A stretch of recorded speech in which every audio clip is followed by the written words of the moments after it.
विकास समाचारमध्ये आपले स्वागत। गुन्हे शाखा युनिट 9 ने बेकायदेशीर बंदूक बाळगल्या प्रकरणी 35 वर्षीय व्यक्तीला वांद्रे स्टेशनजवळ केली अटक। गुन्हे शाखा युनिट 9 ने वांद्रे स्थानकाजवळ बेकायदेशीर बंदूक बाळगल्या प्रकरणी मनोज गोपाल गालीपेल्ली या 35 वर्षीय व्यक्तीला अटक केली आहे। या परिसरात अवैध शस्त्रे बाळगणाऱ्या व्यक्तीची पोलिसांना माहिती मिळाल्यानंतर ही अटक करण्यात आली। वरिष्ठ पोलीस निरीक्षक दया नायक यांनी शनिवारी या कारवाईचे नेतृत्व करत महाराष्ट्र नगर वांद्रे पश्चिम येथे सापळा रचण्यासाठी एक पथक तैनात केले।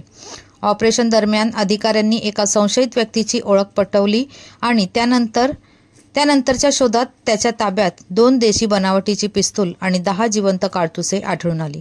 गुन्हे शाखेने वांद्रे पोलीस स्टेशनमध्ये शस्त्रास्त्र कायद्याच्या कलम 3 आणि 25 सोबतच महाराष्ट्र पोलीस कायद्याच्या कलम 37(1)(अ) आणि 135 नुसार गैलीपेल्ली विरुद्ध गुन्हा दाखल केला आहे।